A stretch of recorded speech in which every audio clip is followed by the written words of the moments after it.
All right, Courtney, I'm going through your video. I know I've already gotten you day one. I always want to go in so you can wake up on Monday morning. Both you and your husband wake up on Monday morning, and you have your day one. 'Cause I know you guys train at like 4:30 in the morning on Mondays or something absolutely nutty. But it's continuously getting me to where I'm not getting you day two until going to bed Monday night my time. So it's 3:20 a.m. And I've gone through all your videos several times, and I went down to type some comments about your video and your technique, and I don't think I can type exactly what it is that I want to say. I do think you have as much talent for powerlifting as anyone that I'm working with. I mean, I've worked with some amazing world record holders, all-time world record holders. I don't want to blow smoke up your skirt and say that you're on that level, but anyone else that I'm working with right now, your potential. Yeah, I'll just say that your talent level is the floor in which you stand on, and your work ethic is going to be your ceiling. So I'm a big part of your work ethic because I'm telling you, what I think you should be doing: exercises, sets and reps, frequency, things like that. So I feel there is a pretty big pressure on me because I think you have a lot of talent there. And if things don't just happen for you, then I feel a little bit responsible, as I do with all my clients. I'll tell you what, I had a client that did a meet a couple of weeks ago, and he's Canadian and wasn't nearly as prepared as he should have been. And bless his heart, guy took full credit for not being prepared. I mean, he accepted full responsibility for it. And I felt like crap because I should have forced him to do the right exercises when he didn't. That's part of the job as being a coach. But I'm watching you move, and it's I don't know which one of your exercises is your weak link, to be honest. The only thing you need is time, and I don't know how much time that is. I don't think we're looking at a year. I do think we're looking at 5 to 7 years. I think that whatever athletics you were involved in, and you have to have been involved in something sports-wise, as a kid and as a teenager, you move like someone who is gymnastics, dance, something where there is finesse and power and coordination there. And then you add on the top, a lot of the injuries and surgeries that you've had on top of that. So I think it makes for a very unique combination. So it is absolutely fantastic to watch you work because I see you progress so rapidly. And then I see, you're one of the clients that I give free range over the accessories that you choose. Absolutely nobody chooses the accessories that you do. Oh, I apologize. It is late. Nobody chooses the accessories that you do, and your accessories are absolutely unique, and you have an amazing hold and grasp upon which accessories that you need to be doing for you. So as long as you're going to continue to make the smart decisions, because I see you doing therapy work, a constant balance between muscular work and therapy work, and you need the therapy work more than you need the muscular work. If I was doing the exercises that you were doing something a while back where you were standing on 2 pieces of cardboard and sliding back and forth in and out of a lunge. So, that for you is therapy work. For me, I would be sore for days, muscular wise. If I'm looking at your lifts, looking at your bench press, your bench press, your technique, your strength, everything is increased ridiculously. Your technique is what I look for.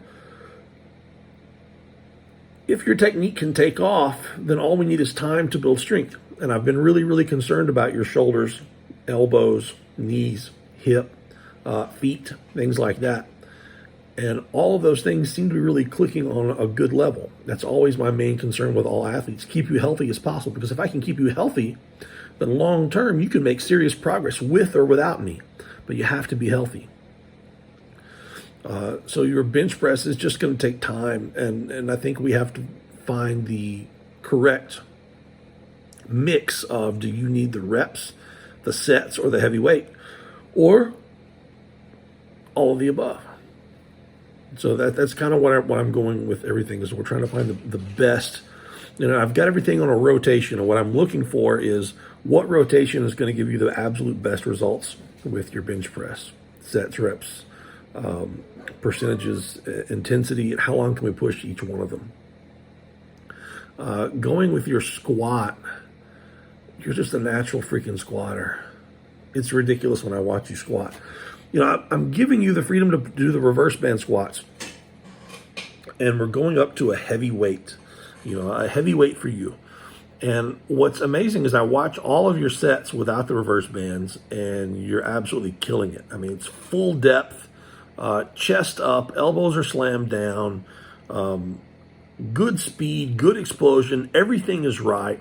And then you put the reverse bands on there and you add some extra weight. I don't know if it's just where you feel it on your back. It's very common. I do the same thing. I get a heavy weight, I feel it on my back, I walk out, and then I feel it. And in my mind, I'm like, holy cow, this is heavy. This is heavy. This is a lot heavier than my last set was. And my last set was hard. And then I go down, and the farther down that I go and the heavier that the bar gets, the tighter that I get. Well, the tighter that you get on a squat with a natural stance, means not a super wide stance, not a super wide powerlifting stance, the slower you're going to be and the less depth you're going to hit.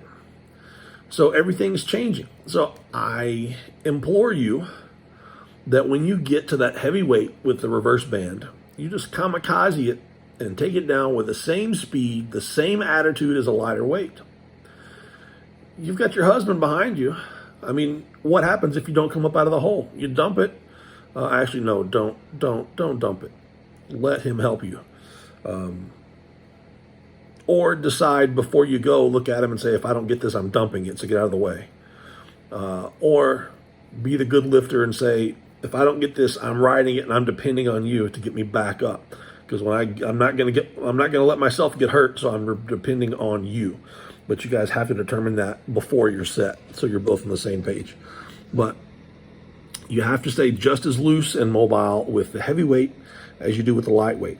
And with the lightweight, you have to stay just as tight as you do with the super heavyweight. So you have to find that proper medium in there. I hope that makes sense. If it doesn't, I'll get it on video and I'll explain it to you. And I'm going to work on a video this week about maybe possibly different hand placement on the bar. I don't know. Just a thought.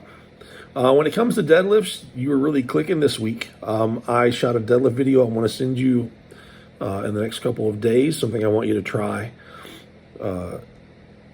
with getting your knees into a slightly better position on your deadlifts. It's just something to try. It may not work at all, but I'll get you a link to that video in the next couple of days when I get it uploaded. So your deadlift's taken off. Your accessories on your deadlift is absolutely amazing. Legs are growing. You're looking stronger. The rack pulls are paying off. I think we're finding more exercises that you're getting stronger at. So I think that's important. When we first began working together, I think you really had no deadlift exercises that you were strong at. And then we got strong at normal deadlifts. Actually, we got strong at deadlifts against bands. And then we went to normal deadlifts, and you kind of peaked at that, and then it went backwards. So we went back to doing the deadlifts against bands again to build something that's strong. Now you've got the rack pulls. The rack pulls are getting strong as well. So the more exercise, if you had 6 different deadlift variations that you were just brutally strong in, at a certain point we'd be able to really push the regular deadlift off the floor, and I guarantee you would lift big numbers. But if you take someone who only has one good exercise, and that's the same thing for bench, for overhead press, for squat, if they are good at 5 different variations of either the core lift or an accessory to that core lift, then it's safe to push the core lift to amazing levels and just watch the amazing stuff that happens. But if they're only good at one of them, you got to be really, really careful. I hope that makes some kind of sense. If it doesn't, I'll explain it better tomorrow after a little bit of sleep. I'm tired. I've had a wild day. I'll tell you guys all about it when it's not on YouTube. Anyway, I'm almost done with your programming. I'm going to send this up to YouTube. Really freaking proud of everything that you're doing, both you guys, to be honest. And I'll have your week of programming to you in just a few minutes with this video link. So have a great one. I'll talk to you soon.